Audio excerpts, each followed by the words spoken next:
late 60s, early 70s, and I had just started making a name in country music, so of course all country girls want to go to the city, so my girlfriend Judy Ogle and I, well, we thought, well, we'll just go to New York. So we came up here, and we didn't have any money at that time. I was just beginning to make it.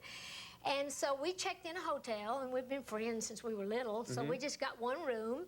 And, of course, I look cheaper then than I even do now. But anyway, and Judy didn't look any better. So we checked in this hotel, and they thought we were hookers. So we went out looking around in the city, and we come back to our room, and they had our luggage out in the hall, and they had us locked out because they thought we were returning tricks up here. So the management threw your luggage out of the room? And then we were waiting to get, we didn't have reservations back home, so we had our stuff. We asked if we could please at least leave it in the lobby, so we were out waiting around until time to leave, and we were walking down, we didn't know where to go. And what's the name of that street where all the whores used to?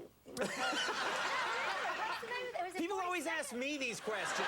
You should know. Yeah, oh yeah, well, I used to, 42nd Yeah. Street used to be called Whore Town. Well, that's where we wound up accidentally, and this guy thought that we were on the make. Right. And we was just trying to get home. We was just killing time. We didn't know where we were. So at that time, I was a country girl from the mountains. I had a gun in my purse. What? And so Wait a minute, I love how you just throw that in there. Well, of course I had a gun. Well, we came to New York. That was back then, and you're not, country girls not going to. So you had a gun in your purse? I had a gun in my purse, and this guy wouldn't leave me alone because he was just sure I was playing hard to get and that I was really after it. Right. Or he definitely was after it. So I didn't know how to get him off me, so I just pulled my gun out, and I just said, if you touch me one more time, I'm going to shoot you. And so he backed off. Well, actually, he did laugh, and my friend Judy started laughing because she thought it was the funniest thing she'd ever seen, and so then he thought it was a joke. Anyway, it was a long story. When people in New York pull a gun, it doesn't usually end up in giggling, you know? No, I know, but she just thought it was funny that I did that, and he thought then it really was a joke because he thought we were running in pairs.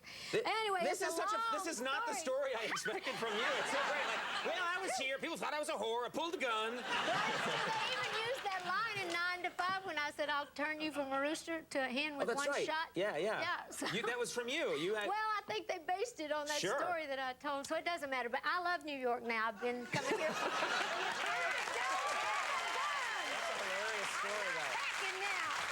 come true. But I have a good family, a good support system. One good example was years ago, one of the things that I was most proud of, they put a bronze statue of me in the courthouse yard of our hometown. And I was so proud of that, and I was just bragging, just because I was proud, not being conceited, but I went on and on about it a little too much, and my dad said, I said, Dad, don't you think that's great? He said, yes, I do. I am very, very proud of you.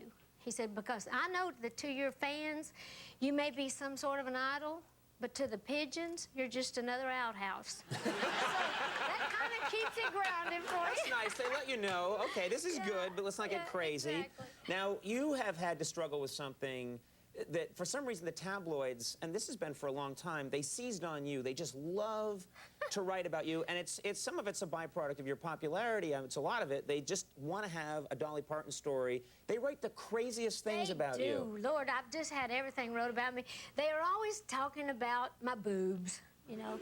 Not that I don't know why. But they say such, and you know, they're not that big. It's just that I'm little and they're big in comparison to that. Well, they're That's not true. Okay, they're yeah.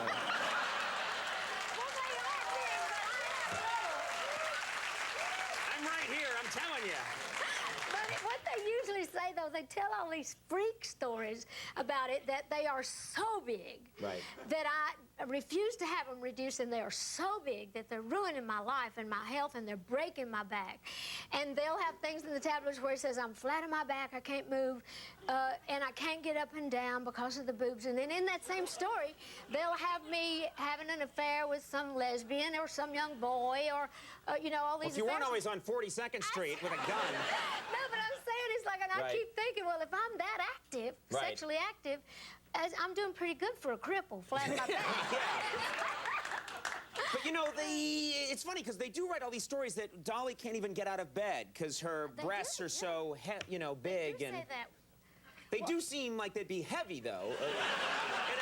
Well, they are heavy. That's why I do so many Led Zeppelin songs. Led balloons, kidding. I just do that. That's all right. Hey, you're allowed to do those jokes. They are heavy, but to be honest, if they get too heavy, I got some bongo stands. I just go rest them for I was backstage there. Bongo stands?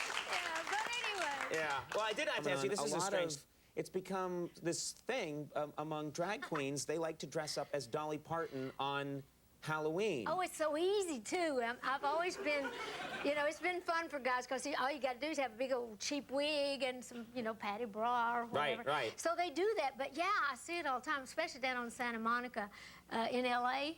One year, I thought, well, this would be a great night for me to get out and not be noticed because there's so many lookalikes. So many Dolly Partons walking around, I can just go out, yeah. Seriously, I went into this club and I had kind of over-exaggerated my own self, you know, made my beauty mark bigger, made my eyes bigger and the hair a little more. And I got down there and they were having a Dolly Parton lookalike contest, and it was mostly drag queens, guys down there. It was, and so I went in and I got in line with everybody else, but somebody else won. I thought that was pretty funny because they were looking for a guy. I was too much like a girl, I guess. Yeah, you must have been mad at that guy.